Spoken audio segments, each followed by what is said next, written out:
Donc, suite à l'excès de yang négatif que nous avons pu voir apparaître dans notre société depuis déjà pas mal d'années, et auquel donc le féminisme a fait face, on commence à ressentir l'importance de développer une nouvelle énergie. Donc cet excès de yang dans la société, cet excès d'énergie d'action, cet excès d'énergie de rationalité, a donné des dérives qui, comme nous l'avons vu dans la séquence précédente, a amené donc les femmes à s'éloigner de leur propre nature, de leur propre source, et a amené les hommes à une perte de repères qui les affaiblit. Nous ressentons aujourd'hui la nécessité d'une nouvelle énergie pour compenser l'excès de rationnel que représente le yang excessif, et donc le manque d'intuition, le manque de connexion, le manque d'accès à son être profond, le manque de spiritualité. Et quand je dis spiritualité, je ne parle pas d'une religion, je parle de manque d'accès à quelque chose qui nous transcende, quelque chose qui dépasse la matière. On peut constater que de nombreuses personnes aujourd'hui vivent ce qu'on pourrait appeler une perte de sens.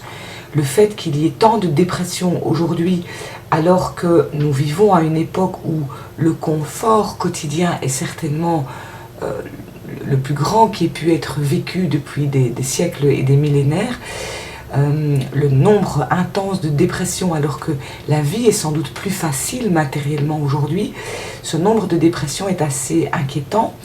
Et on peut constater d'ailleurs qu'en cette période de crise, les firmes pharmaceutiques qui vendent des anxiolytiques et des antidépresseurs sont sans doute des entreprises qui, elles, ne sont pas tellement menacées par cette crise économique. Et donc moi, ça m'a fait me poser des questions sur mais pourquoi y a-t-il tant de dépression aujourd'hui, alors que finalement, même si les médias nous rabâchent sans cesse les oreilles avec des nouvelles négatives, je pense que la vie d'aujourd'hui est certainement plus agréable et plus facile qu'elle ne l'était du temps de nos grands-parents ou même au temps du Moyen-Âge. Et donc ce yang excessif me semble avoir conduit les êtres humains, hommes comme femmes, à une perte de sens qui amène la dépression. Nous ne savons plus pourquoi nous sommes là, parce que cet excès de rationalité nous coupe de ce que nous sommes réellement.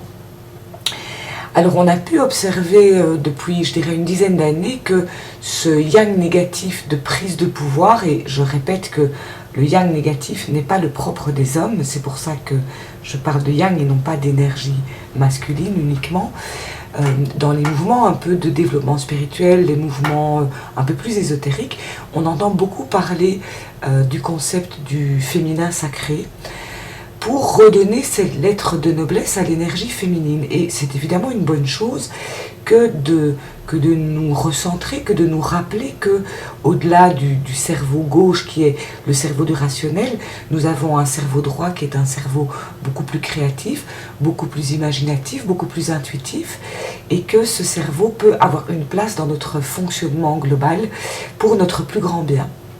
Donc cette énergie du féminin sacré qui est pas mal développée dans les courants de développement spirituel me semble être vraiment positif, puisqu'il nous ramène à la recherche de notre être profond. Mais en même temps, le fait de parler beaucoup du féminin sacré ne nous rend pas accès, ou nous prive en tout cas du yang positif, parce que dans l'énergie yang, il n'y a pas que le yang négatif de prise de pouvoir, il y a aussi tout le yang positif, et le fait de se priver du yang positif a aussi des conséquences sur les femmes et des conséquences sur les hommes. Alors pour les femmes, le fait de se priver du yang positif vient du fait que nous avons confondu l'énergie masculine, l'énergie du yang, avec justement la domination et la prise de pouvoir. Donc nous les femmes aujourd'hui, lorsque nous développons notre énergie masculine pour faire notre place dans le monde, nous avons parfois tendance, et même souvent tendance, à développer le versant négatif de l'énergie masculine, le versant négatif de l'énergie yang, et donc d'arriver dans des comportements tout aussi autoritaires et tout aussi dominants que ce que nous avons reproché aux hommes. Je suis souvent je vais dire le mot, atterrés par les femmes politiques aujourd'hui. Quand je les écoute, je les trouve épouvantablement dominatrices, autoritaires. Elles ont des comportements humiliants avec leurs collègues masculins, et parce que ce sont des femmes, personne ne dit rien. Alors que si un homme se permettait d'être aussi humiliant, aussi dominant, aussi autoritaire avec des collègues féminines, il serait automatiquement hué. Les femmes dans des tribunes politiques se permettent des comportements qui sont vraiment des comportements de yang négatifs. Donc je crois que les femmes ont confondu le fait de développer leur masculin avec le fait de mettre en avant des comportements masculins négatifs de domination. Les hommes, quant à eux, ne se retrouvent plus non plus dans le yang négatif, puisque on les a élevés en leur disant que c'était une énergie mauvaise, mais on ne leur a pas appris à développer le yang positif. Et ça donne des résultats qui... Je vais passer à la diapositive suivante. Donc ça donne des hommes qui sont vraiment affaiblis, des hommes qui ont perdu leur repère. Donc leur énergie masculine est critiquée parce qu'elle est assimilée à la portion négative. Et on oublie souvent de dire que les hommes peuvent aussi avoir été victimes du féminin négatif. Les femmes qui ont élevé les hommes d'aujourd'hui ont parfois été extrêmement revendicatrices dans leur lutte contre le masculin négatif, et elles ont pu également garder leur féminin négatif dans la manipulation, dans le côté victime que les femmes utilisent parfois. Et donc le féminin n'est pas nécessairement inspirant pour les hommes qui ont grandi dans cette ambiance-là. Donc les hommes qui ont été élevés par des femmes qui soit utilisaient le yang négatif, soit utilisaient le yin négatif, les hommes qui ont grandi dans une de ces deux ambiances-là ne sont pas très inspirés par l'énergie féminine. Et donc quand on leur parle du féminin sacré, ça n'évoque pas pour eux une énergie qui est nécessairement positive. Alors, au mieux, dans le meilleur des cas, les hommes qui ont été élevés par des femmes qui ont gardé leur yin positif, donc leur yin maternant, leur côté englobant, leur côté qui permet aux enfants de grandir dans un amour bienveillant. Mais les hommes, pour ne pas développer leur yang négatif, ont développé leur yin positif et sont devenus des hommes maternants. Les hommes maternants, alors c'est une merveilleuse chose, et je trouve que les hommes maternants sont certainement des hommes qui apportent un plus au niveau de l'équilibre global entre le masculin et le féminin, mais malgré tout ça a des conséquences sur les enfants, parce que le père a quand même cette fonction d'apporter une certaine sécurité, une fonction de protection, une fonction d'aider les enfants à quitter le cocon familial pour déployer leurs ailes dans le monde extérieur. Et donc on constate que les enfants de ces hommes maternants, et peut-être surtout leurs garçons, sont parfois des enfants ou des adolescents qui manquent un peu de colonne vertébrale, qui sont des enfants qui ont des difficultés à faire leur place dans le monde. Et donc le manque du petit coup de pied au derrière que donne parfois un homme lorsqu'il est dans son yang positif peut créer des adolescents aussi affaiblis. Par ailleurs, dans les couples, quand la femme justement, elle a beaucoup développé son yang et qu'elle se retrouve avec un partenaire qui est plutôt un homme maternant, la femme a encore plus de difficultés à aller rechercher sa source, à aller rechercher son énergie féminine, son énergie yin, parce qu'elle n'a pas à côté d'elle un compagnon dont elle a l'impression qu'il peut lui jouer le rôle de yang positif, de sécurité et de protection de la famille.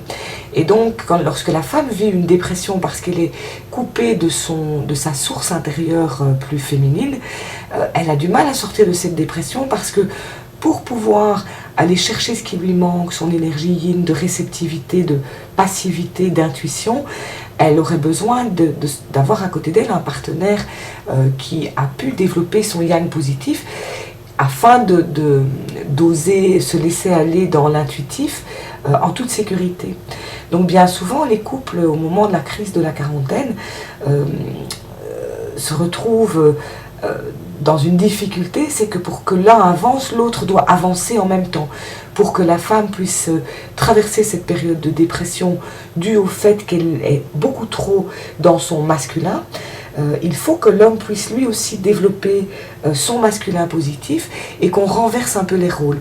Et donc c'est un fameux challenge pour les couples de traverser cette crise de la quarantaine. Par ailleurs, le féminin sacré, qui est beaucoup mis en avant, n'est pas l'énergie masculine. Donc ils vont essayer de copier cette énergie, d'en effet développer leur intuitif, de développer leur côté plus passif, leur côté plus réceptif, et en même temps ça n'est pas leur énergie. Donc ils n'y trouvent pas nécessairement leur véritable équilibre, et pourtant ils veulent bien faire, puisqu'ils ne veulent plus être ces hommes dans le yang négatif, ces hommes machos, ces hommes écrasants. Donc ils essayent de développer leur volet plus tendre, leur volet plus sensible. Et je ne dis pas que c'est une mauvaise chose, mais les hommes ne sont pas épanouis nécessairement là-dedans. C'est un volet qu'ils peuvent explorer et développer, mais si ce n'est pas compensé par le développement de leur yang positif, ils sont également déséquilibrés. Et donc, comme on leur enlève leurs anciennes armes, je mets à nouveau des guillemets au terme armes, parce que ça fait référence donc aux anciens rapports dominant-dominé, on leur enlève leur énergie plus familière, et on leur propose une énergie, celle du féminin sacré, qui n'est pas la leur, et donc ils sont affaiblis et perdus. Et perdus face à des femmes qui, elles, sont dans leur yang, souvent négatif, et on assiste aujourd'hui à un renversement de la domination.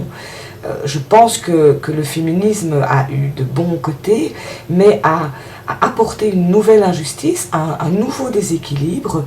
Ça n'a pas apporté une égalité homme-femme, ça a apporté des couples dans lesquels ce sont les hommes aujourd'hui qui sont dominés.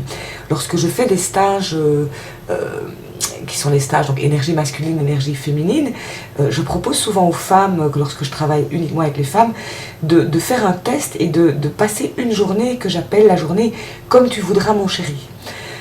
C'est un terme un peu rigolo, mais ça signifie une journée dans laquelle elles se mettent en suiveuse de l'homme.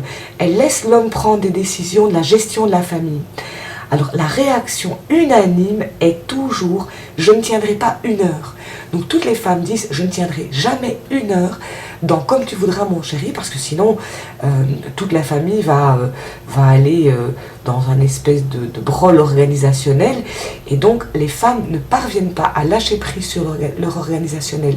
Ça indique bien que dans les familles d'aujourd'hui, bon, je parle évidemment d'un milieu social qui est celui de ceux qui viennent écouter cette conférence. Je ne dis pas que c'est la même chose dans tous les milieux sociaux, mais dans les milieux sociaux, dans le milieu social de ceux qui cherchent à avancer au niveau personnel et au niveau spirituel, le déséquilibre est grand, et ce sont les femmes qui dominent le couple, qui dominent la famille. Ce sont les femmes qui portent la culotte, comme disaient nos grands-parents.